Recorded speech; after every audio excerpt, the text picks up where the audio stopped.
Hey, what's going on, MMA fans? This is G here at MMA Hype Watch, and today the topic we're going to be touching on is Stephen A. Smith talking about Donald Cerrone after UFC 246. And, you know, as an MMA hardcore here, I really disagree with what he had to say about what Donald Cerrone can do inside of the octagon and everything because, you know, as a fighter, especially as an elite fighter as Donald Cerrone is and everything like that, having somebody who's never actually steps in the octagon and everything, you know, come out and be that, you know, discrediting to someone like him and telling him what he should have done in the octagon, it's way past his area of expertise on that subject. I mean, you know, some fighters and everything, they could be amazing, and sometimes they have less than stellar performances inside of the octagon. What he said before that, though, MMA fans, I'm going to have to say I kind of agree with him, as much as I really do not want to agree with him, considering, you know, the whole entire context of the conversation that happened between him and Joe Rogan. And Smith has a point. I mean, really, we really did not get to see very much of what Conor McGregor can do. Conor McGregor has always been a dynamic striker, whether it's kicks, whether it's punches, whether it's, you know, whatever. And Conor McGregor fighting Donald Cerrone really did not show us much, considering that the level of competition that Donald Cerrone usually fights or well below the league of where Conor McGregor is at 155 and 170, even at 145. Donald Cerrone, on average, anytime that he goes into a big fight and everything, we've seen what happened, MMA fans. We know what happens. And I mean, I'm not going to discredit any UFC champion, any UFC fighter, period, and everything. But usually, you know, it's more than a lackluster performance for the incredible career that Donald Cerrone has. And Conor McGregor, he's just on that very, very next level that a lot of MMA fighters, MMA champions and everything just have a certain problem with, at giving Donald Cerrone a fight like this, stepping into a fight with a two-time division champion across most of the people that he's beaten, was just a really huge step up for Donald Cerrone, and he stepped up to that challenge, and he took it. And I'm glad that he took it, because he deserved this step up. He deserved this payday. He deserved this challenge for who he is, for what he's done, but the gap there was just too big. So Stephen Smith saying that, you know, he hasn't seen enough and everything to warrant that this is a miraculous comeback of Conor McGregor within that 40 seconds it's a fair assessment. It's a very fair assessment. Yes, you know, like Donald Cerrone, he loses in spectacular fashion against former UFC champions and elite fighters out there and everything that are on their way to becoming possible championship contenders.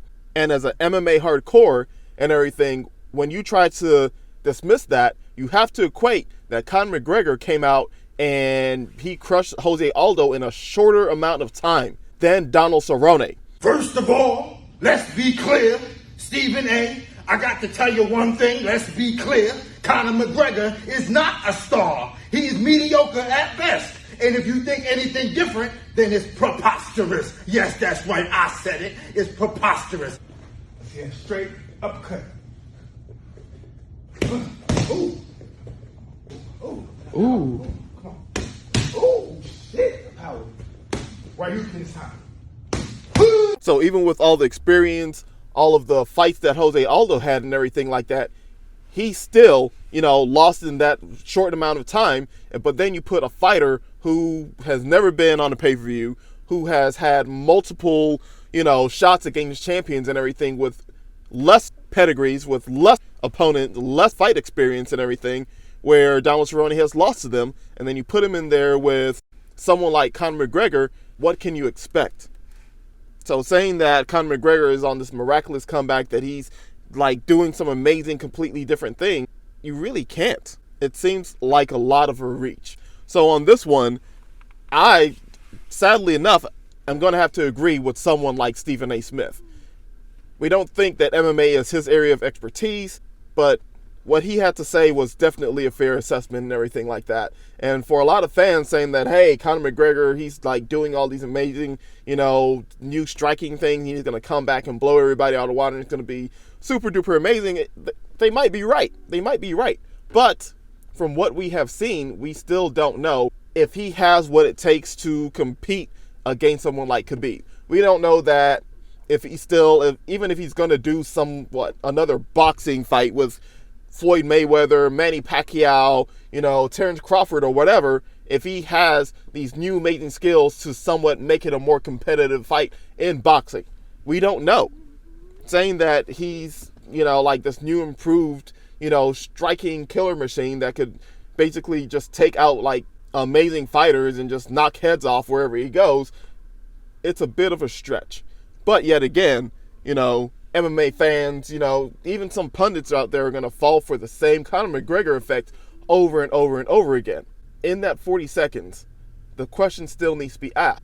Does he have what it takes to beat someone like Khabib? Does he have what it takes to beat someone like Kamaru Usman if he were going to fight at 170? In those 40 seconds, considering the competition and the history of the competition, do fans really believe that they saw enough to warrant a rematch with Khabib or even give him a title shot against someone like Kamaru Usman? Do they really believe that 40 seconds showed them enough? That's the question that a lot of fans, especially MMA fans and everything, are refusing to ask themselves and are completely overlooking here. Everything else that Stephen Smith had to say, completely irrelevant, totally overboard, and he somehow needs to go talk about that or fix that somewhere else, regardless of how much years of, journalism that he has. Just because you have a lot of experience and, a lot of time in journalism doesn't give you credit to speak about everything, especially things out of your depth. Like, my career in journalism is very, very limited compared to Stephen A. Smith. But the thing is, I wouldn't be comfortable going into, an interview or onto a TV show and talking about hockey. I've seen hockey. I know hockey players like Wayne Gretzky, but I wouldn't be comfortable going on and giving my expertise about Wayne Gretzky.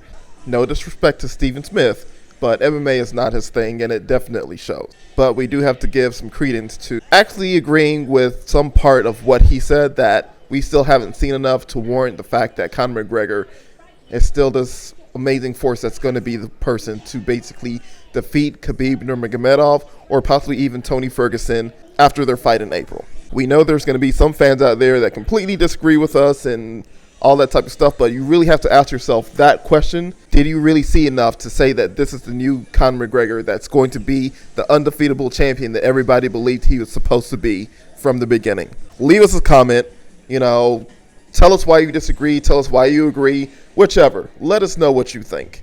But also, don't forget to hit the subscribe button. Don't forget to hit the follow button. We're MMA Hype News on Instagram, MMA Hype Watch on Facebook. Come join us for more MMA.